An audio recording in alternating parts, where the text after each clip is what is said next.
தோல்வியையும் தீர்மானிக்கின்ற ஒரு வழிகாட்டுதல்.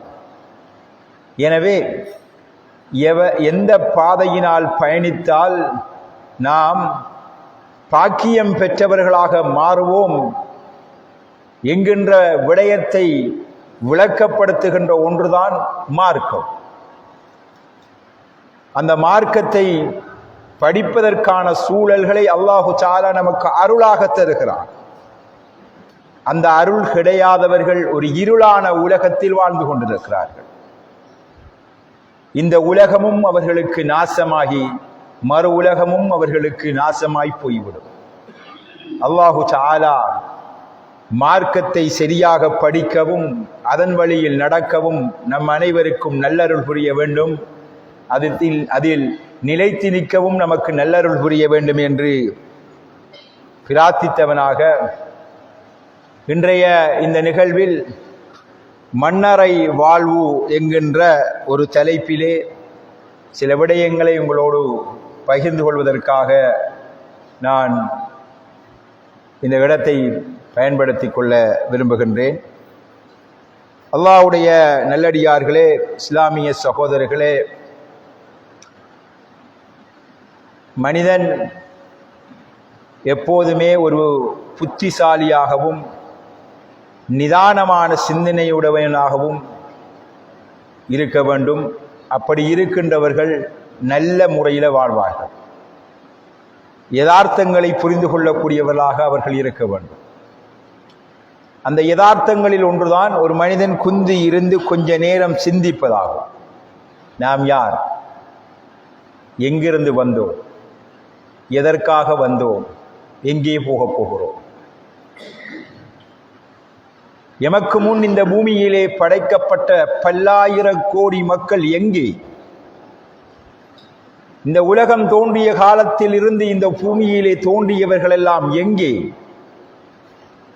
எம்மை பெற்றவர்கள், எம்மோடு பிறந்தவர்கள், எம் உற்றவர்கள், உறவினர்கள் பலர் நம் வாழும் சூழலில் நம்மளோடு வாழ்ந்தார்களே, அவர்களில் பலர் இன்று இல்லையே, அவர்கள் எங்கே என்கின்ற கேள்விகளை ஒருவன் தன்னுள்ளே கேட்டு ஒரு செல்ஃப் இன்குவாரி, ஒரு சுய விசாரணை தனக்குள்ளேயே தன் வாழும் சூழலை பற்றி அவன் செய்து கொள்வானாக இருந்தால் அவன் நல்லவனாக வாழ்வதற்கு அந்த வினாடிகள் போதுமானதாகும். அல்லாஹ்வுடைய நல்லடியார்களே, இஸ்லாமிய சகோதரர்களே, நமக்கு தெரியும் இந்த உலகம் என்பது நிரந்தரம் இல்லாத உலகம் ஒன்று.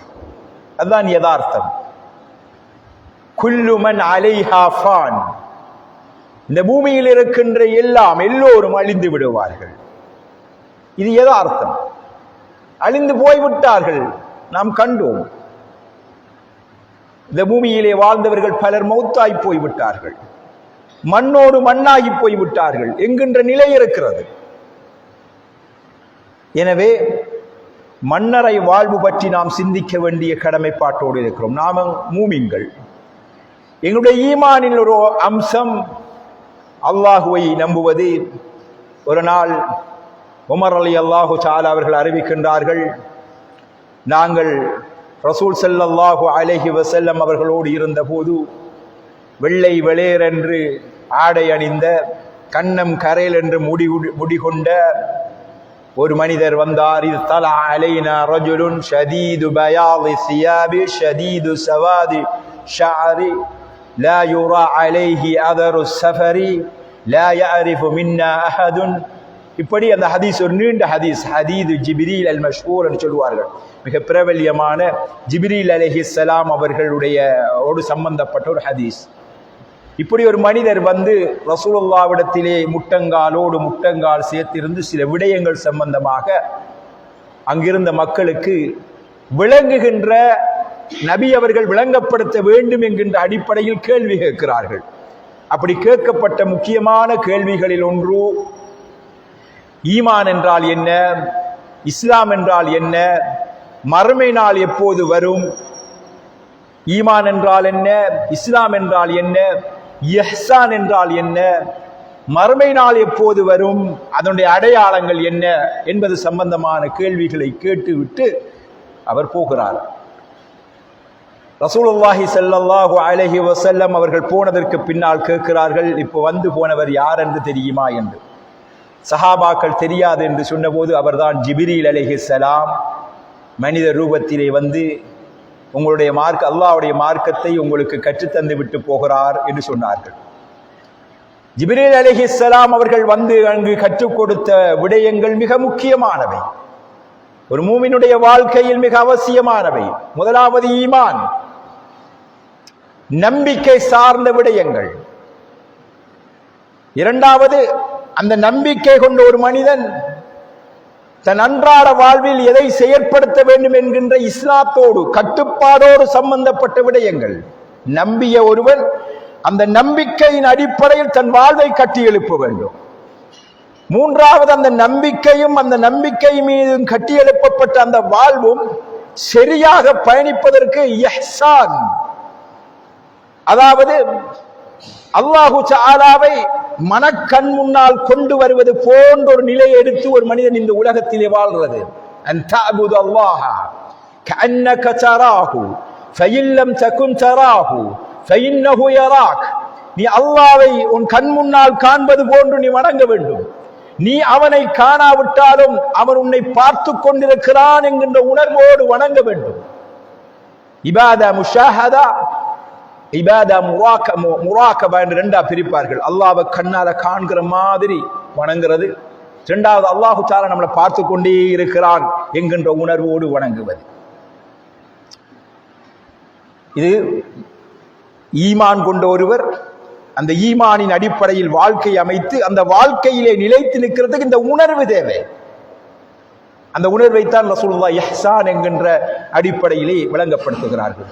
அன்பான இஸ்லாமிய உறவுகளே, ஜிப்ரீல் அலைஹிஸ்ஸலாம் ஈமான் கொள்ள வேண்டும் என்கின்ற விடயத்திலே கற்றுக் கொடுத்த விடயங்களை நமக்கு தெரியும். ஈமானுடைய அடிப்படைகள் 6 என்று நம்ம படிச்சிருக்கோம். ஆனால் நபி அவர்கள் சொல்கின்ற போது ஈமான் என்பது 60 சொச்சம் கிளைகள் 70 சொச்சம் கிளைகளை கொண்டது என்று சொன்னார்கள். அலாஹா கவுலு லா இலாஹ அல்லது கலிமத்து லா இலாஹ இல்லல்லாஹ், அதிலே மிக டாப் உச்சத்திலே உயர்வானது லா இலாஹ இல்லல்லாஹ் என்று மொழிவது. அத்னாஹா இமாதத்துல் அதா அனித் தரீக், அந்த ஈமானிலே மிக பாட்டம்லே உச்சந்தலை என்றால் உள்ளங்கால் ஒரு வீதியால் போகின்ற போது மனிதனுக்கு நோவினை தரக்கூடிய விடயங்களை இருந்தால் அதை அகற்றிவிட்டு போகுது. யாராவது ஒருவன் போட்டுட்டு போயிருக்கான், ஒரு மூமின் அதை பார்த்துட்டு போக மாட்டான், அதை அகற்றி விட்டு போவான். இது ஈமானோடு விடயங்களே.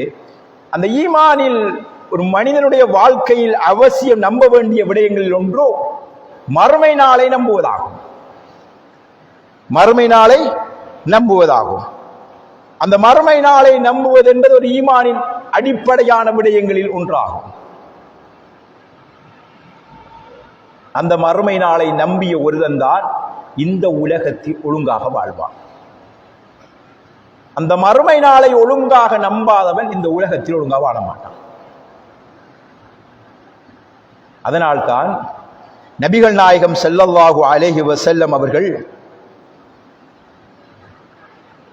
மக்கமா நகரத்திலே தன் தாவா பிரச்சாரத்தை தொடங்குகின்ற போது 3 முக்கிய கருப்பொருட்களை சுற்றித்தான் அவருடைய தாவா பிரச்சாரம் கூடுதலாக மக்கமா நகரத்திலே இருந்தது. ஒன்று, அல்லாஹ்வை பற்றி தெளிவாக புரிய வைப்பதற்கு, தௌஹீதை பற்றி தெளிவாக அந்த மக்களுக்கு விளங்கப்படுத்த முயற்சி எடுத்தார்கள். அந்த விளக்கத்திலே அவர்கள் உறுதியாகவும் சரியாகவும் நிற்பதற்கு இந்த உலக வாழ்வு நிரந்தரமற்றது, மறுமை வாழ்வு ஒன்றுதான் நிரந்தரமானது. அங்கே உங்களுக்கு கிடைக்கப் போகின்ற நிம்மதியான வாழ்வுதான் உண்மையான நிம்மதியான வாழ்வு. எனவே மறுமையை கருத்தில் கொண்டு இந்த உலக வாழ்வை அமைத்துக் கொள்ளுங்கள் என்கின்ற மறுமையை பற்றி பேசினார். மூன்றாவதாக அஹ்லாக், பண்பாடு. ஈமான் கொண்ட ஒருவனத்தில், மறுமையை எதிர்பார்த்து வாழ்கின்ற ஒருவனத்தில் நல்ல பண்பாடுகள் பழக்க வழக்கங்கள் இருக்க வேண்டும் என்கின்ற விடயத்தை பேசினார்கள். மதீனாவுக்கு வந்ததுக்கு புறம் மற்ற சட்ட திட்டங்களை எல்லாம் பேசினார்கள். எனவே ஒரு மனிதனுடைய வாழ்க்கை போக்கை மாற்றுகின்ற விடயத்தில் அதிகம் தாக்கம் செலுத்துகின்ற விடயங்கள் ஈமானும் மறுமையை பற்றிய நம்பிக்கையாகும். அந்த ஈமானில் அல்லாஹ்வை பற்றிய நம்பிக்கை, இரண்டாவது மறுமையை பற்றிய நம்பிக்கை. நம்மள்கிட்ட பாவம் செய்ய தூண்டுகின்ற உணர்வு என்ன? இந்த மௌத்தும் மறந்து போறதன் விளைவுதான். அல்லாஹ்வுடைய நல்லடியார்களே, இஸ்லாமிய சகோதரர்களே, ஒரு விரிந்த தலைப்பு, ஒரு கடலுக்குள்ள இறங்கி நிற்கும். நாம ஒரு சுருக்கமா உள்ளுக்கு வருவோம். நபிகள் நாயகம் ஸல்லல்லாஹு அலைஹி வஸல்லம் அவர்கள் சொன்னார்கள், பொதுவாக இந்த உலக வாழ்வை பிரிக்கல ஆலமுல் அர்வாஹ் ரூஹுகளுடைய ஒரு காலம் இருந்துச்சு. இப்ப நாம இந்த உலகத்தில் வாழ்ந்து கொண்டிருக்கிற ஒரு காலம். இன்னொன்று இருக்கிறது ஆலமுல் பர்ஸஹ், கபருடைய வாழ்வுன்னு சொல்வார்கள். பர்ஸஹுடைய வாழ்வு, அதுக்கு பின்னால மறுமை வாழ்வு தொடங்கும். இப்போது தலைப்பு மன்னரை வாழ்வு. இந்த மன்னரை வாழ்வை பற்றி சொல்கின்ற போது பர்ஸஹுடைய நிலை என்று சொல்வார்கள். இதை பர்ஸஹுடைய நிலை என்றால் அல்லாஹு தஆலா குர்ஆனிலே சொல்கின்ற போது ஹத்தா இதா ஜாஅ அஹதஹுமுல் மௌத், அவர்களில் ஒருவருக்கு மௌத் வந்து விட்டால் قال رب ارجعوني لعلي اعمل صالحا فيما تركت, யா அல்லாஹ் என்னை இந்த உலகத்துக்கு மீண்டும் திருப்பி அனுப்பு, நான் என்ன நல்லமைகளை எல்லாம் இந்த பூமியிலே செய்யாமல் விட்டு விட்டு வந்தேனோ அந்த நல்லமைகளை எல்லாம் நான் செய்து விட்டு வருகின்றேன் ரஹ்மானே, எனக்கு மீண்டும் ஒரு அவகாசம் தா என்று கேட்பாராம். அல்லாஹு தஆலா அதை சொல்லிவிட்டு சொல்கிறான், கல்லா இன்னஹா கலிமத்துன் ஹுவ காயிலுஹா. இது ஒரு சும்மா ஒரு வெற்றி பேச்சு, தேவைக்கில்லாத அதாவது பொருத்தமில்லாத நேரத்தில் பொருத்தமில்லாத கதை ஒன்று கதைக்கிறார். இது எடுபடக்கூடிய ஒரு வார்த்தையாக அல்லாஹ் சொல்லவில்லை. வமின் வராஇஹிம் பர்ஸஹுன் இலா யௌமி யுபஅஸூன், அவர்கள் மீண்டும் எழுப்பப்படும் வரைக்கும் அவர்களுக்கு இடையிலே ஒரு ஹாஜிஸ், ஒரு திரை இருக்கிறது என்று அல்லாஹ் சொல்கிறான்.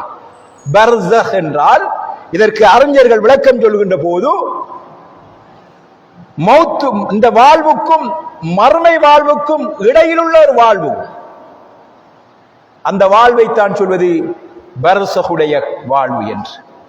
நம்முட பாஷையில சொன்னால் கபரறை வாழ்வு. மௌத்தானத்துக்கு பிறகு நேரடியாக விசாரணையை நோக்கி நகர்வது கிடையாது, மறுமை நாளை நோக்கி நகர்வது கிடையாது. ஆனால் மறுமை நாளின் ஃபர்ஸ்ட் ஸ்டெப் தான் கபர். ரசூல் ஸல்லல்லாஹு அலைஹி வஸல்லம் அவர்கள் சொன்னார்கள், இன்னல் கபர அவ்வலு மன்சிலின் மின் மனாசிலில் ஆখিরা, فإن نجا منه فما بعده أيسر منه وإن لم ينجو منه فما بعده أشد منه.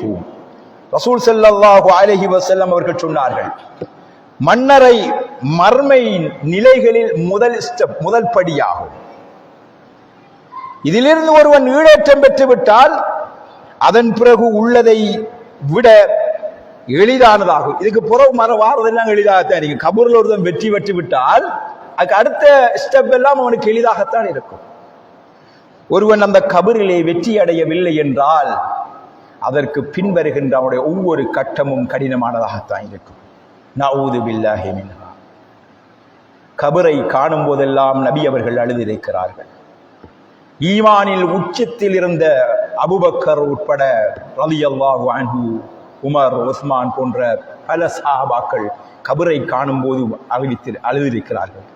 ஏனென்றால் அந்த மன்னரை வாழ்வை பற்றி நபிகள் நாயகம் ஸல்லல்லாஹு அலைஹி வஸல்லம் அவர்கள் அப்படி சொல்லி இருக்கிறார்கள். நபி அவர்கள் சொன்னார்கள், இன்னல் கபர ரௌலத்தும் மின் ரியாதில் ஜன்னah அவ் ஹஃப்ரத்தும் மின் ஹஃப்ரின் நார். அந்த மன்னரை வாழ்வு கொண்டு சுவர்க்கத்தின் சோலையாக இருக்கும் அல்லது நரகத்தின் படுகொலியாக இருக்கும். என் மன்னரை வாழ்வு சுவர்க்கத்தின் சோலையாக அமையுமா அல்லது நரகத்தின் படிகுழியாக அமைந்து விடுமா என்கின்ற யோசனை வருகின்ற போது அவர்களால் நிம்மதியாக தூங்க முடியவில்லை. அதை கடக்கும் போதெல்லாம் நாம் வாழ வேண்டிய இந்த இடம் நமக்கு எப்படி அமையப் போகிறதோ என்கின்ற பயம் அவர்களை ஆட்டி படைத்தது. அல்லாஹ்வுடைய நல்லடியார்களே, இஸ்லாமிய சகோதரர்களே, குல்லு நஃப்ஸின் தாயிகத்துல் மௌத், எல்லோரும் மரணத்தை சுகித்தே ஆக வேண்டும் என்று அல்லாஹ் சொல்கிறான். இது அல்லாஹ்வுடைய வாக்கு. இந்த உலகத்தில் இருந்து யாரும் மரணத்தில் இருந்து தப்ப முடியாது. நீங்கள் கோட்டைகள் கட்டி அந்த கோட்டைகளிலே வாழ்ந்தாலும் சரி, அந்த மரணத்தில் இருந்து உங்களால் வெற்றியடைய முடியாது என்று அல்லாஹு தஆலா மிக அழகாக, மிக தெளிவாக அவருடைய அருமறையாம் திருமறையிலே சொல்லுகிறான். இந்த உலகத்தில் இருங்க ஆண்டியாக இருந்தாலும் அரசனாக இருந்தாலும் அவன் மாண்டு மண்ணுக்குள் போய்த்தானாக வேண்டும். அன ரப்புக்குமுல் ஆலா, நான் தான் உயர்ந்த இரட்சகன் என்று கட்சித்தான் ஃபிரௌன். எல்லா வசதியும் இருந்தது. பனைபலம், பணபலம், படைபலம், ஆள்பலம், எல்லா பலமும் இருந்தது. ஆனால் அவனால் மௌத்தை வெல்ல முடியவில்லை. சகோதரர்களே, மௌத்தை வெல்ல முடியவில்லை. மௌத்தாகியே போய்விட்டான். கடைசியில மௌத்த கண்ணால கண்டதுக்கு பிறகு கொஞ்சம் பேர் திருந்துவாங்க. அல்லாஹு தஆலா குர்ஆனிலே சொல்லி காட்டுகிறான், கொஞ்சம் பேர் திருந்துவாங்க. அந்த வசனத்தில் ஒன்று நான் நேரத்தில் சொன்னது, ஒருவருடைய ரூஹு அவருடைய தொண்டை குழியை கல்லா இதா பலகத் தராகிய கீல மன் ராக் வظن انه الفراق. சிலருடைய ரூஹு தொண்டை குழியை அறைகின்ற போது தனக்கு மந்திரிப்பவர் யாரும் இல்லையா என்று கேட்பான்.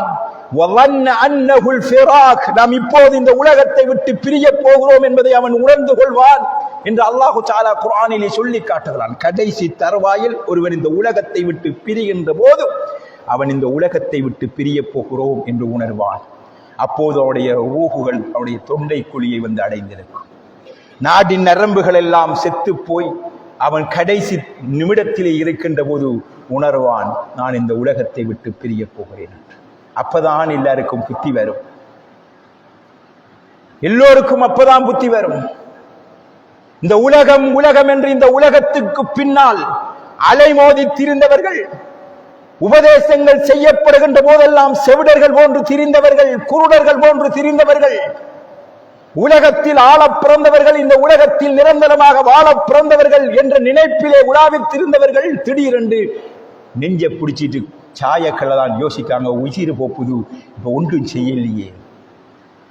செய்யலையே என்ற எண்ணம் வருகிறது. எக்ஸிடென்ட் ஆயிட்டு கடைசி கட்டத்தில் நிக்கக்கள்ளதான் யோசிக்காங்க. இது ஒவ்வொருவருக்கு நடக்கக்கூடிய ஒன்று. அப்படி நடக்கக்கலதான் பாவியாக இருந்தால் அந்த கடைசி நேரத்தில் கதறுகின்ற செய்தியை அல்லாஹ் சொல்லி காட்டுகிறான். நான் ஏற்கனவே ஓதி காட்டிய வசனத்தில் கல்லா, அதாவது ஒருவருக்கு மௌத்து வரக்கல அல்லாஹ்விடத்தில, யா அல்லாஹ் இந்த உலகத்தில் திருப்பியும் கொஞ்சம் வாழ விடு என்று மனிதன் கேட்கின்ற அந்த கதறலை அல்லாஹ் சொல்லி காட்டுகிறான். அப்படி நடக்க மாட்டாது. கபருக்குள்ள அல்லது நரகத்திலே கிடக்கல சில வசனங்கள் அல்லாஹு தஆலா சொல்கிறான்.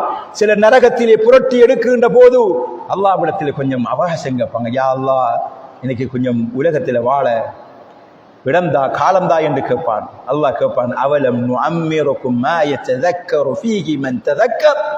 சிந்தித்து உணர்பவன் சிந்தித்து உணரும் அளவுக்கான கால அவகாசத்தை நாம் உமக்கு தரவில்லையா? 30 வயசு, 40 வயசு, 50 வயசு, 60 வயசு, 70 வயசு வரைக்கும் வாழ்ந்தோம். 70 வயசு வந்தும் கூட திருந்தாதவர்கள் எத்தனை பேர் இருக்கிறார்கள்?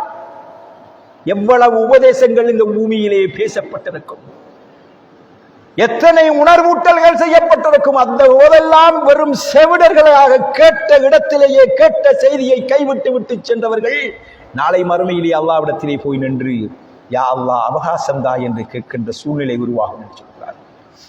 அல்லாஹ்வுடைய நல்லடியார்களே, இந்த முதல் விஷயத்தை உணர நாம மௌத்தா போகிறோம். இன்னா லில்லாஹி வ இன்னா இலைஹி ராஜிஊன். நாம் அல்லாஹ்வுக்கே உரியவர்கள், அவன்பாலே மீள இருக்கின்றவர்கள். மௌத்தா போய் எங்க போறது? கபருக்குள்ளாம் போவோம். முதல் மண்ணறைக்குள் போகிறோம். நாம மௌத்தா போனா நாம பெத்து வளர்த்த அன்பு புள்ள, நம்மளோடு அன்பூட்டி அன்பாயிருந்த எம் மனைவி, எம் உடன்பிறப்புகள் அல்லது எம்மை பெற்றவர்கள் எல்லாம் எம்மை வைத்துக் கொண்டு பார்த்து எங்களோடு இருக்க வேண்டும், இருக்கட்டும், அவர் மையத்தா இருந்தானே, உசிரா இருந்தானே, பாப்பா தானே வச்சிருப்போம், பிள்ளைதானே வச்சிருப்போம் என்று யாராவது யோசிப்பார்களா? எவ்வளவு கெதியாக எங்களை மண்ணிலே மடுத்தோண்டி அதிலே வைத்து மூட மூண்டுமோ அப்படியே மூடிவிடுவார்கள். ஒரு தனி உலக வாழ்க்கை அங்கே தொடங்குகிறது. மையவாடிக்கு போகல சஹாபாக்கள் அதைத்தான் நினைச்சாங்க. இந்த உலகத்தில பலர் இருக்காங்க, வீட்டில் தனியை தூங்கக்குள்ள பயம் வருது, கபருக்குள்ள நாம தனியத்தான் இருக்கணும். அப்படி ஒரு உலக வாழ்வு இருக்கிறது. அல்லாஹ்வுடைய நல்லடியார்களே, கபரறையை பற்றி அதைத்தான் சஹாபாக்கள் பயந்தார்கள். ஒன்றோ அது சுவர்க்கத்தின் சோலை அல்லது நரகத்தின் படுகொலி. என் கபர் எப்படி இருக்கும் என்று யோசிக்கவும் நாம கொண்டு வைக்கப்படுவோம். எம் பிள்ளைகள் தான் நம்மை கொண்டு வைப்பார்கள், எம் சகோதரர்கள் தான் நம்மை கொண்டு வைப்பார்கள், எம் அயலவர்கள், என் நண்பர்கள், எம் தோழர்கள், எம் ஊரவர்கள் எல்லோரும் தன் தோள்களிலே சுமந்து சென்று அந்த மண்ணறைக்குள் வைத்து மண் போட்டு எங்களை தனியே விட்டு வந்து விடுகின்ற ஒரு உலகம் அங்கே இருக்கிறது சகோதரர்களே. அதில் அல்லாஹ்வை தவிரவர் யாருமே நமக்கு உதவி செய்ய மாட்டார்கள். யாராலும் அந்த கபருக்குள் அல்லாஹ் தவிரவர் யாராலும் உதவி செய்ய முடியாது சகோதரர்களே. அப்படியான ஒரு வாழ்வுதான் கபுரறை வாழ்வு. கபுரறை வாழ்வு. இந்த உலக வாழ்க்கை பற்றி நபி அவர்கள் சொல்கின்ற போது, இந்த உலக வாழ்வு என்பது தன்னுடைய உம்மத்தை பற்றி நபி அவர்கள் சொல்கின்ற போது சொல்கிறார்கள், அமார் உம்மச்சி, என் உம்மத்துடைய வயது 60க்கும் 70க்கும் இடைப்பட்டது என்று சொல்கிறார்கள். சராசரி ஒரு மனுஷர் 65 வயசு போடலாம். நபியாவுடைய உம்மத்துள்ள வாழ்ற ஒரு ஆளுக்குரிய சராசரி வயசு 65 வயசு. 65க்கு மேல வாழ்றார்கள் எல்லாம் போனஸ் லைஃப் வாழ்ந்துட்டாங்க. அந்த வாழ்வு அவர் நல்லவராக இருந்து நல்லமல் செய்தால் அவருக்கு நன்மையாக வரும். அவர் கெட்டவராக இருந்து இன்னும் நெடுகாலம் வாழ்ந்தார் என்றால் அது பழைய தீமையோடு சேர்ந்து இன்னும் தீமையாக போகும். எனவே இந்த உலகத்தில் மேக்சிமம், இந்த உலகத்தில் எவ்வளவு காலம் ஒரு ஆள் வாழ முடியும்? இந்த உலகத்தில் இப்ப ஆக கூடிய வயசில் ஒரு ஆள் வாழ்றால் 125 வயசில் ஒரு ஆள் வாழ்றான். 125 வயசில் எத்தனை பேர் வாழ்றாங்க? ஒருவர் வாழ்றான்னு சொல்லலாம். அந்த 125 வருடங்களுக்கு முன்னால் இந்த பூமியில் பிறந்தவர்கள் எல்லாம் மாண்டு விட்டார்கள், மௌத்தாய் போய் விட்டார்கள், மண்ணுக்குள்ளே புதைக்கப்பட்டு விட்டார்கள். நாளைக்கோ இன்றைக்கோ என்றைக்கோ ஒரு நாள் நானும் நீங்களும் மௌத்தாய் போய் விடுவோம். அந்த மண்ணறைக்குள் கொண்டு வைக்கப்படுவோம். அந்த மண்ணறையை சந்திப்பதற்கு நான் தயாராக இருக்கிறோமா?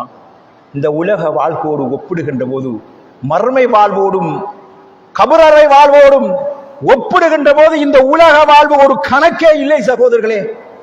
நீங்க யோசிச்சு பாருங்க, இந்த உலக வாழ்வு ஆக கூடினால் 70, 80, 90 வயசுதான். ஆனால் கபரறை வாழ்வு பல்லாயிரம் ஆண்டுகள் வாழக்கூடிய வாழ்வு. ஆதம் அலைஹிஸ்ஸலாம் அவர்கள் மௌத்தான காலத்திலிருந்து இன்றைக்கு வரைக்கும் பார்த்தால் ஒரு மனுஷன் எத்தனை ஆண்டு காலம் கபரிலே கிடக்கிறான். ஆதம் அலைஹிஸ்ஸலாக்கும் நூஹு அலைஹிஸ்ஸலாம் அவர்களுக்கும் இடைப்பட்ட காலம் 1000 ஆண்டுகள் என்று சொல்லுவார்கள். 1000 ஆண்டு. ரசூலுல்லாஹுக்கும் நமக்கும் இடையிலே உள்ள காலம் 1400 ஆண்டு. ரசூலுல்லாஹுக்கு முதல் இருக்கின்ற நபி இப்படி பார்த்தால் சும்மா பல்லாயிரம் ஆண்டுகளாக கபரிலே மனிதன் வாழக்கூடிய காலம். அது நரகத்தின் படிகுழியாக அமைந்து விட்டால், நரகத்தின் படுகொலியாக அமைந்து விட்டால் எப்படி சகோதரர்களை அந்த படுகொலியில் இத்தனை ஆண்டு காலம் வாழ முடியும்? நபிகள் நாயகம் ஸல்லல்லாஹு அலைஹி வஸல்லம் அவர்கள் குர்ஆன் ஒரு வசனம் வருகிறது, அன்னாரு யுரதூன அலைஹா குதுவன் வ அஷியா. இந்த கபருக்குள்ள கொண்டு வந்து வைக்கப்பட்டால் நரகம் என்பது காலையும் மாலையிலும் அவர்களுக்கு எடுத்து காட்டப்படும் என்று சொல்கிறார்கள். இந்த வசனத்தை சொல்கின்ற போது அறிஞர்கள் சொல்கிறார்கள், இது நரகத்தை கபரை பற்றித்தான் பேசுகிறது என்று. கபரை பற்றித்தான் இந்த வசனம் பேசுவதாக சொல்கிறார்கள். எனவே இந்த கபரறை வாழ்வு என்பது மிக மோசமான ஒரு இடம். நபிகள் நாயகம் ஸல்லல்லாஹு அலைஹி வஸல்லம் அவருடைய ஹதீஸ்களின் அடிப்படையில் பார்த்தால், ஒரு பாவியாக இருந்தால் அந்த கபரறையில், அதாவது விவிதாவாரியாக நான் ஹதீஸில் சொல்லி சும்மா பட்டியலா சொல்லிட்டு போறேன். அந்த கபரறைக்குள் ஒரு மனிதனுக்கு நடக்கக்கூடிய வேதனையை பற்றி, இரும்பு போன்ற சுத்தியலால் அவர்கள் அடிக்கப்படுவார்கள். அவர்கள் போடுகின்ற அலறல் இங்கு இருக்கின்ற மிருக ஜாதிகளுக்கு கேட்கின்றன என்று நபி அவர்கள் சொல்கிறார்கள். மனுஷன் கேட்டா செத்து பேத்துருவான்னு சொல்லுவாங்க. அந்த கபரில் நடக்கின்ற ஒன்று உங்களுக்கு செவியேற்றால் உங்களால் நிம்மதியாக இருக்க முடியாது என்று நபி அவர்கள் சொல்கிறார்கள். விலா எலும்புகள் ஒன்றோடு ஒன்று பின்னிக் கொள்ளும் என்று சொல்கிறார்கள். பாவிகளாக இருந்தால் அது அப்படியே பிடித்துக் கொண்டும், நல்லவர்களாக இருந்தால் அது விடுவிக்கும் என்று நபி அவர்கள் சொல்கிறார்கள். அதே போன்று மண்ணறையில் இருள் நிரப்பப்பட்டதாக மாறும் பாவிகளுக்கு. இருள் வீட்டை ஒரு 10 நிமிஷத்துக்கு கரண்ட் நின்றால் கதர்றோம், ஒன்று வேர்வை, வெளிச்சம் இல்லை, எல்லாமே இருண்டு போனதாக நினைக்கிறோம். பல்லாயிரம் ஆண்டுகள் கபரறை ஒளியற்றதாக இருந்தால் வாழ்க்கையை யோசிப்பாருங்க. அதே போன்று நெருப்பிலானால விரிப்பு அவர்களுக்கு நரகத்தில் கொண்டு வந்து விரிக்கப்படும் என்று ஹதீசுகள் சொல்கின்றன. நெருப்பு பெட். அதே போன்று நரகில் இருந்து ஒரு வாசல் திறந்து விடப்படும். நரகத்தின் சுவாலையில் தூங்க வேண்டிய ஒரு சூழ்நிலை உருவாகும். இந்த உலகத்தில் நாம செஞ்ச பாவம் எல்லாம் ஒரு தீய செயல்கள் எல்லாம் தூர்நாற்றம் வீசுகின்ற ஒரு மனிதனின் தோற்றத்திலே வந்து எம்மோடு அமர்ந்து கொள்ளும் என்று நபி அவர்கள் சொல்லுகிறார்கள். இப்படி நரகத்தினுடைய படுகொலியின் அந்த நிலைமையை பற்றி ஹதீஸ்கள் இப்படி விரிவாக பேசிக்கொண்டே இருக்கிறது. நல்லடியானுக்கு இதுக்கு எதிர்மாறானது. சுவர்க்கத்தின் வாயில்கள் அவனுக்கு திறந்து விடப்படும். சுவர்க்கத்தில் இருந்து கொண்டு வந்த விருப்புகள் அவருக்கு விரிக்கப்படும். அவனுடைய நல்லமல்கள் எல்லாம் ஒரு வசீகரமான நல்ல மனிதனுடைய தோற்றத்திலே வருவார். சுவர்க்கத்தின் அந்த சுவாசத்தை சுவாசித்துக் கொண்டு புது மன பெண் போல், அது புது மன மகன் போன்று, நீ ஒரு மாப்பிள்ளை போன்று இதிலே உறங்குங்கள் என்று அவருக்கு சொல்லப்படும் என்று நபிகள் நாயகம் ஸல்லல்லாஹு அலைஹி வஸல்லம் அவர்கள் சொல்கிறார்கள். நாங்கள் ஒரு மாப்பிள்ளை போன்று உறங்க வேண்டுமா, அல்லது நெருப்புக்குள் விழுந்தவன் தவிக்கின்ற அந்த தவிப்பு போன்று தவித்து அந்த கபருக்குள்ளே கிடந்து கொதிக்க வேண்டுமா என்பதை இந்த உலகத்தில் தான் நாங்கள் தீர்மானிக்க வேண்டும். எங்களுடைய ரூஹுகள் நம்முடைய தொண்டை குழிக்குள் வருவதற்கு முதல் தீர்மானிக்க வேண்டும்.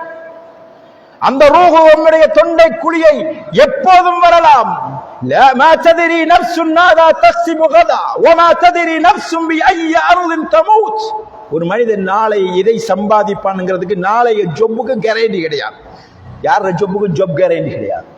وما تدري نفس بأي أرض تموت. நீங்க எங்க மௌத்தாவீங்கன்னு தெரியாது.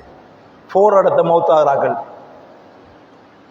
எங்க மௌத்தாவோன்னு தெரியாது, எப்ப மௌத்தாவோம் தெரியாது. ஆனால் நிச்சயம் மௌத்தாகுவோம். மறுகணமும் மரணம் வரலாம், திடீரென்று வரலாம். இந்த காலம் இளம் திடீர் மரணங்கள் அதிகரித்துக் கொண்டிருக்கின்ற காலம். வாழும் வயசில மௌத்தா போய்த்தானே என்று நாம் கை சேதப்படுகின்ற அளவுக்கு திடீர் என்று மௌத்துக்கள் நிறைந்த காலம். அந்த மௌத்தாக என்னுடைய மௌத்தும் உங்களுடைய மௌத்தும் திடீரென்று வந்துவிட்டால் இந்த கபரறைக்குள் போவதற்கு தயாராக இருக்கிறோமா? பல்லாண்டு காலம் வாழக்கூடிய அந்த கபரறை ஒளி நிறைந்த ஒரு சுவர்க்கத்தின் சோலையாக இருப்பதற்கு தகுதியான ஒரு வாழ்க்கையை இந்த உலகத்திலே வாழ்கிறோமா? அல்லாஹ்வுடைய நல்லடியார்களே, இஸ்லாமிய சகோதரர்களே, இந்த கபருக்குள்ள கொண்டு வந்து வைக்கப்பட்டால் நபி அவர்கள் சொல்லுகிறார்கள், அடைக்கணும்னு சொல்லுவாங்க. அடைக்கணும்னு கூடியிருக்கிறார்களை பார்த்து சொல்லுவாங்க, இந்த கபருள் உள்ளவர் இப்போது கேள்வி கணக்கு கேட்கப்பட இருக்கிறார். அங்க ஃபர்ஸ்ட் ஒரு முதல் ஸ்டெப்ல ஒரு விசாரணை இருக்கும் என்றால் அவர் முதலாவது செக் பாயிண்டை தாண்ட போறார். இங்கே கேள்வி கணக்கு கேட்கப்பட இருக்கிறார்.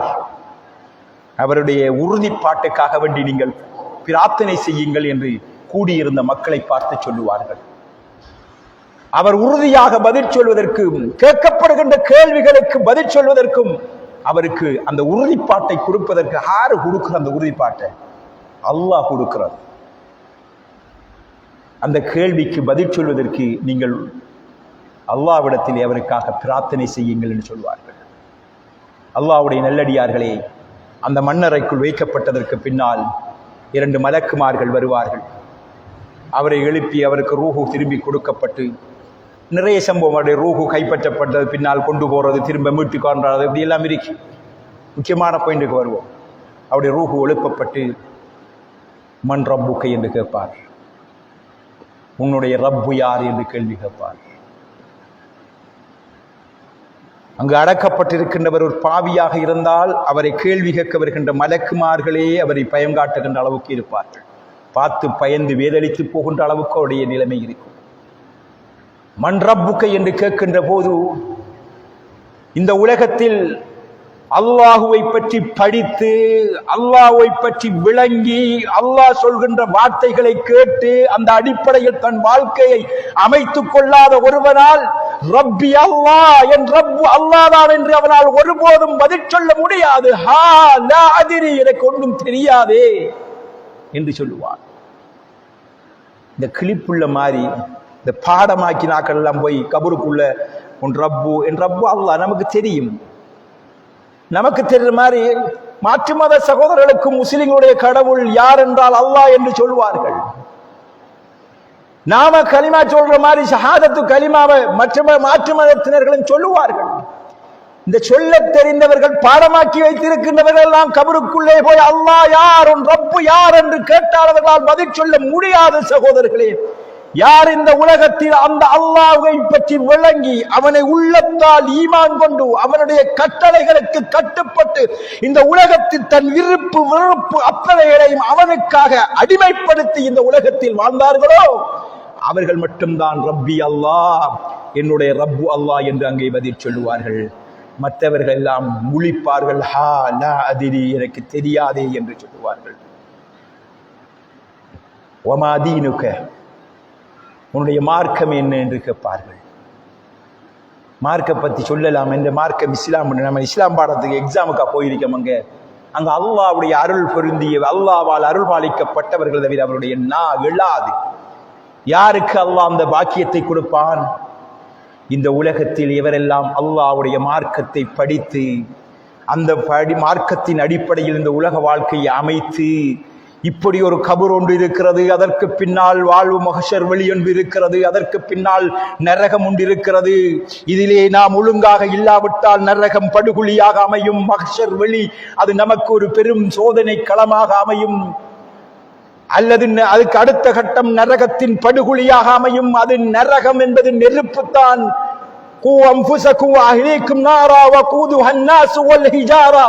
நரகத்திலிருந்து நீங்கள் உங்களை பாதுகாத்துக் கொள்ளுங்கள். அந்த நரகத்தின் நெருப்பு, அது நரகத்தின் எரிகட்டைகள் மனிதர்களும் கற்களும் தான் என்று அல்லாஹ் சொன்ன அந்த நரகத்திலே கல்லுகள் போட்டு சூடு அங்கு நின்று பிடிக்கக்கூடிய அளவுக்கு அந்த நரகத்திலே போட்டு வாட்டி எடுக்கப்படுகின்ற ஒரு உலகம் இருக்கிறது என்று உணர்ந்து இந்த உலகத்தில் தன் வாழ்வை செதுக்கி எடுத்தானோ, இந்த உலகத்தில் தன் வாழ்வை அந்த மார்க்கத்தின் எல்லைக்குள் அமைத்துக் கொண்டானோ,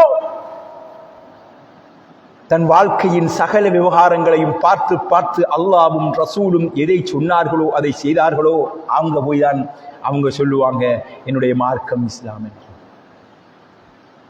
உன்னுடைய தூதர் அல்லது நபி இவரை காட்டி இவரை பற்றி நீ என்ன சொல்லுகிறாய் என்று மனுஷர்களை நீ சொன்னாங்க என்று சொல்லுவார். அவரை பற்றி சரியாக படித்து அவர்களின் வாழ்க்கையை கடைபிடிக்காதவர்கள். முஹம்மது நபி ஸல்லல்லாஹு அலைஹி வஸல்லம் அவர்களை பற்றி கேட்கப்பட்டால் பதில் சொல்றதுக்கு ஆருக்குது? அல்லாஹு தஆலா அருள் புரிவான். லா யுமினு அஹதுக்கும் ஹத்தா அகூன அஹப்ப இலைஹி மின் வாலிதிஹி வ வலதிஹி வன் நாஸி அஜ்மஈன். உங்களில் ஒருவரும் உண்மையான மூமினாக மாட்டார். எதுவரைக்கும் என்றால், உங்களுடைய பெற்றோர்கள், உங்களுடைய பிள்ளைகள், இந்த உலகத்தில் இருக்கின்ற அத்தனை மக்களை விடவும் நான் உங்களுக்கு அதிவிசுவாசத்துக்குரியவனாக, அதிநேசத்துக்குரியவனாக, உங்களுடைய அன்புக்கு பாத்திரமானவனாக முதலாவது இடத்தில் நீங்கள் உங்களுடைய வாழ்வில் உங்களுடைய மனதில் என்னை கொண்டு வந்து வைக்கும் வரைக்கும் நீங்கள் உண்மையான மூமினாக மாற்றீர்கள் என்று நபிகள் நாயகம் ஸல்லல்லாஹு அலைஹி வஸல்லம் அவர்கள் சொன்னார்களே. அந்த கூற்றை உள்வாங்கி இந்த உலக வாழ்க்கையில் நபி அவர்களை ஒரு ரோல் மாடலாக எடுத்து தன் வாழ்வின் சகல விவகாரங்களில் நபி ஸல்லல்லாஹு அலைஹி வஸல்லம் அவர்கள் காட்டி தந்த முறையில் தன் வாழ்வை அமைத்தவர்கள் நபியை பார்த்து கேட்டால் பதில் சொல்லுவாங்க. நபியை பற்றி கேட்டால் பதில் சொல்லுவாங்க. நமக்கு தெரியாதே. நபி ஸல்லல்லாஹு அலைஹி வஸல்லம் அவர்களை அல்லாஹ் ஒரு தூதுவராக அனுப்பி, நீங்க பாத்ரூமுக்கு போறண்டா எப்படி போடும் என்று கேட்டு தந்தார்கள். நீங்க வாழ்க்கையில் ஒவ்வொரு அம்சங்களையும் எப்படி செய்ய வேண்டும் என்று நமக்கு கற்றுத்தந்தார்கள். அத்தனையும் செய்தவர்கள் மட்டும்தான் இந்த உலக வாழ்க்கையை முடித்து மன்னரை வாழ்க்கையை தொடங்குகின்ற போது நடக்கின்ற முதலாவது எக்ஸாம் பாஸ் பண்ணி போவார்கள் என்று நபிகள் நாயகம் ஸல்லல்லாஹு அலைஹி வஸல்லம் அவர்கள் சொல்கிறார்கள். அல்லாஹ்வுடைய நல்லடியார்களே, இஸ்லாமிய சகோதரர்களே, மன்னரை வாழ்வு என்பது ஒவ்வொரு மனிதனும் சந்திக்க வேண்டிய ஒன்று என்று நாம் ஈமான் கொண்டிருக்கிறோம். ஆனால் அந்த ஈமானில் நாம் உறுதியாக இல்லை, அந்த ஈமானில் நாம் நிலையாக இல்லை. நாம் இந்த உலகத்தில் வாழ வந்தவர்கள் போன்று வாழ்ந்து கொண்டிருக்கிறோம், இந்த உலகத்தை ஆள வந்தவர்கள் போன்று வாழ்ந்து கொண்டிருக்கிறோம். இது அல்லாஹு தஆலா குர்ஆன்ல சொல்றான். கணக்க பேர் என்ன செய்றாங்க என்றால், அல்ஹாகுமுத் தகாதுர், தகாதுர், இந்த உலகத்தை அடைய வேண்டும், இந்த உலகத்தில் நிறைய கிடைக்க வேண்டும், இந்த உலகம் என்கின்ற அதை அதிகப்படுத்துகின்ற விடயத்தில் உங்களை பராக்காக்கி விட்டது, மறுமையை விட்டும் அது பராக்காக்கி விட்டது. ஹத்தா ஸுர்துமுல் மகாபிர், கபரறையை சந்திக்கும் வரை நிறைய பெற நிலை இதுதான் என்று அல்லாஹ் சொல்றான். கபருக்குள்ள கொண்டு வைக்கும் வரைக்கும் நாம எப்படி ஓடி திட்டோம்? நான் பகல் ஜும்மாவிலையும் சொன்னேன், ஜும்மாவுக்கு வர டைம் இல்லை, தொழுகைக்கு வர டைம் இல்லை, உழைச்ச காசில் அல்லாஹ்வுடைய ஜக்காத்தை கொடுக்கிறது, அல்லாஹ் செல்ல அந்த ஏழையுடைய பங்கை கொடுப்பதற்கு மனம் இல்லை, அல்லாஹ்வுடைய ஏவல் விளக்கல்களையும் நபி அவர்கள் காட்டி தந்த வழிமுறைகளையும் பின்பற்றுவதற்கு விருப்பம் இல்லை.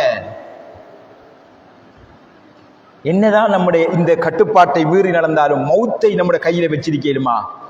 வருத்தம் நோய் என்று வந்தால் உழைச்ச காசு முழுதையும் அப்படி அள்ளி கட்டி எடுத்துட்டான் முதல் ஓடி, எவ்வளவுதான் அடமானம் வச்சாலும் உசிரை காப்பாற்றலாம் என்று எல்லாத்தையும் செலவழிச்சியும் அல்லாஹ்வுடைய மௌத்து வந்தால் அந்த செலவும் நட்டம் உயிரும் போனவர்கள் இந்த உலகத்தில உண்டா ரெண்டா? ஏன் நமக்கு இந்த பாடங்கள் படிப்பினையாக நம் வாழ்வுக்கு வருகின்றதில்லை? கபருக்குள்ள போய் தட்டத்தை நீங்க கிடக்கின்ற அந்த இருட்டுலக வாழ்வு எனக்கு அமைந்துவிடக் கூடாது என்று ஏன் வரவில்லை? இந்த உலக வாழ்வு என்பது அத்துன்யா மஸ்ராத்துல் ஆகிரா, மறுமைக்கான ஒரு விளைநிலம் என்பதை பற்றி ஏன் நாம் புரிய மறுக்கிறோம்? யோசிக்கும் இல்லையே. நிரந்தரமாக வாழ வந்தவர்கள் போன்றுதானே யோசிக்கிறோம். நம்ம அடுத்த கட்டத்தை தாண்ட தேவையில்லை, கபருக்குள்ளே நின்று யோசிப்போம். பல்லாயிரம் ஆண்டு காலம் வாழப்போகின்ற அந்த கபர் அறை ஒரு படுகுழியாக நமக்கு அமைந்து விட்டால் யோசித்து பாருங்கள். இதை தவிர்க்க முடியாத ஒன்று. இந்த உலகத்தையும் எம்மையும் படைத்தவனுடைய வாக்கு, அது நடந்தே தீரும். அதிலிருந்து யாரும் தப்ப முடியாது. தப்பும் அளவுக்கு ஆற்றல் கொண்டவர்கள் இந்த உலகத்தில் யாருமே கிடையாது. யாருக்கும் அதுக்கு சக்தி கிடையாது. காப்பாற்றி விடுவார் யாருமே கிடையாது. அந்த அல்லாஹ் அருள் புரிந்தாலே தவிர. அல்லாஹ்வுடைய நல்லடியார்களே, இஸ்லாமிய சகோதரர்களே, மறு உலகத்திற்கான சூர் ஊதப்படும் வரைக்கும் இந்த வாழ்வு, கபுரறை வாழ்வு நீடித்துக் கொண்டே இருக்கும். அதனாலதான் சொல்ற அதுக்கு பர்சகுடைய வாழ்வு, இரு உலகத்துக்கும் இடையிலான ஒரு இரண்டாவது கட்டம். அது இந்த உலகம் மறு உலகம், இரண்டு இடத்துக்கு இடையிலான காலகட்டம். அந்த மறுமையின் ஆரம்பம், மறுமையின் ஆரம்பம். ஆனால் அது சரியாக அமைய வேண்டும். அது சரியாக அமைவதற்கு இந்த உலக வாழ்வு நமக்கு சரியாக அமைய வேண்டும். இந்த உலக வாழ்வை நாம் புத்திசாலிகளாக பயன்படுத்த வேண்டும். கபருக்கு நமக்கு தேவைன்னு யோசிக்கணும். நாம செய்கிறது இந்த எல்லாத்தையும் யோசிக்கணும். நம்ம எவ்வளவுதான் ஓடுறோம் மாறுறோம், கடைசியில கபருக்குள்ள என்னத்தை கொண்டு போகிறோம் என்று ஒரு யோசிச்சால் நம்ம சரியாகும். நாம உடுத்துட்டு இருக்கிற ஒரு நல்ல ஆடையாவது அடிச்சிட்டு போகலாமா?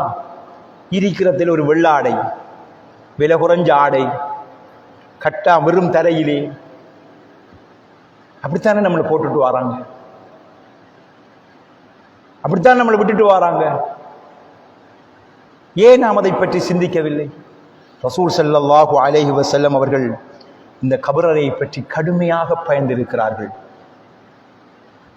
அதற்காக வேண்டி துஆ செய்ய சொல்லி ரசூலுல்லாஹ் சுவர்க்கத்திற்கென்று அல்லாஹுவால் நன்மாராயம் கூறப்பட்ட ஒருவர் அதிகம் தன்னுடைய தொழுகைகளில், தன்னுடைய அத்தையாத்தில் இந்த கபரில் வாழ்வில் கொடுமைகளில், அதனுடைய வேதனைகளுடைய தண்டனையிலிருந்து பிரார்த்தனை செய்ய கற்றுத் தந்திருக்கிறார்கள்.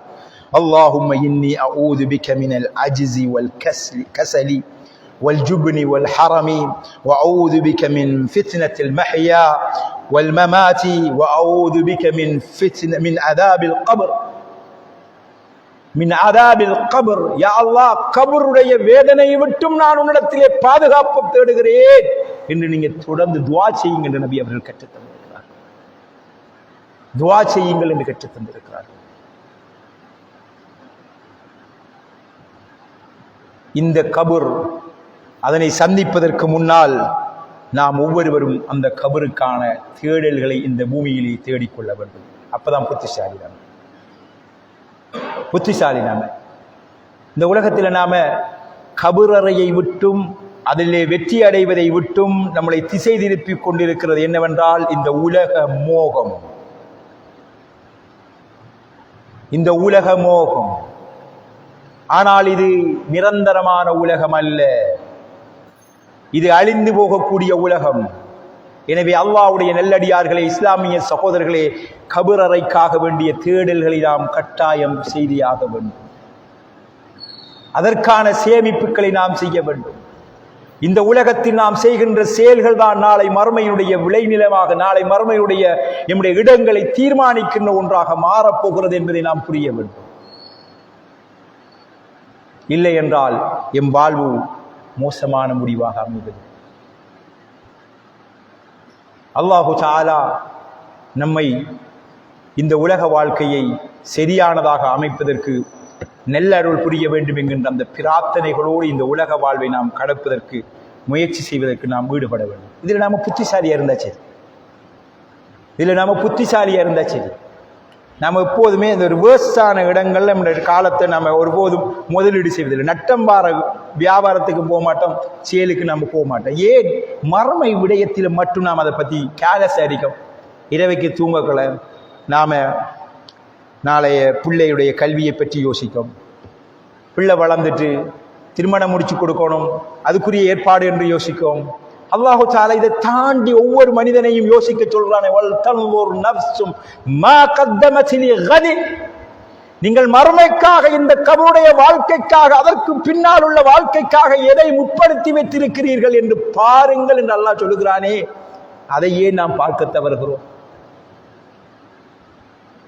அல்லாஹ்வுடைய நல்லடியார்களே, நம்ம ஒவ்வொரு நாளும் செத்து பிழைக்கிறோம், நம்ம மௌத்தாகிறோம், திரும்ப எழும்புறோம். இந்த மௌத்துக்கு ஒரு உதாரணம் அல்லாஹு தஆலா அழகாக காட்டிக்கொண்டே இருக்கிறான். நீங்க தூங்குறீங்க, தூங்குறது என்பது ஒரு மரணம் என்று அல்லாஹ் சொல்லுகிறான். அந்த தூங்குகின்ற போது நமக்கு காட்டுகின்ற ஓதுவதற்கு நபி அவர்கள் கற்றுத்தந்த துவா, அல்லாஹும்ம பிஸ்மிக அமூது வ அஹ்யா, யா அல்லாஹ் உன் பேரால் நான் தூங்குகிறேன், மௌத்தாகுகிறேன், உன் பேரால் நீ நாடி நான் எழும்புவேன் என்று தான் தூங்குகிறோம். சிறு மௌத். அல்லாஹ் குர்ஆனிலே சொல்கின்ற போது, குர்ஆன் அல்லாஹு தஆலா எவருடைய ரூஹுகளை அல்லாஹு தஆலா தூங்குகின்ற போது எல்லோருடைய ரூஹுகளையும் கைப்பற்றிக் கொள்கிறான். எவருடைய மரணம் நிலையாக எழுதப்பட்டு விட்டதோ அவர்களுடைய ரூஹுகளை வைத்துக் கொண்டு மற்றவருடைய ரூஹுகளை திருப்பிக் கொடுக்கிறார் என்று அல்லாஹ் குர்ஆனிலே சொல்கிறான். அதனாலதான் உடனே நாம துஆ ஓதுறோம், அல்ஹம்துலில்லாஹில்லதி அஹ்யானா பஅதமா அமாதனா, மௌத்தாய் கிடந்த என்னை உயிர் கொடுத்து எழுப்பிய ரஹ்மானே உனக்கே எல்லா புகழும். அல்ஹம்துலில்லாஹில்லதி அஹ்யானா பஅதமா அமாதனா வ இலைஹின் நுசூர். இருந்தாலும் உனக்கிட்ட திரும்ப வரணும். இந்த துஆவை காலத்தில் ஒவ்வொரு நாளும் ஒவ்வொருவரும் புரிந்து கொண்டு ஓதுவார்களாக இருந்தால், தூங்கும் போது இதனை நாம் ஓதுவோமாக இருந்தால் என் வாழ்க்கை சரியான ட்ரக்கில் போகும். சகோதரர்களே, கபருக்குள்ள போகணுங்கிற, தனியை கிடக்கணுங்கிற, அதுக்கு அங்கால இருக்கிற கேள்வி கணக்க தாண்டணுங்கிற, மறுமை வரும் வரைக்கும் அந்த கபருளை இருக்க வேண்டும் என்கின்ற அந்த கொடுமைகளில் இருந்து பாதுகாக்க பெற்று சுவர்க்கத்தின் சோலையில் அதனுடைய நறுமணத்தில் அதனுடைய வாடையில் நாம் உறங்க வேண்டும் என்கின்ற அந்த எதிர்பார்ப்புகள் எங்களுக்குள் தானாக வரும். அல்லாஹு தஆலா அந்த சிந்தனையையும் புத்தியை நம் அனைவருக்கும் தருவானாக. ஆமீன். وآخر دعوانا أن الحمد لله رب العالمين. السلام عليكم ورحمة الله وبركاته.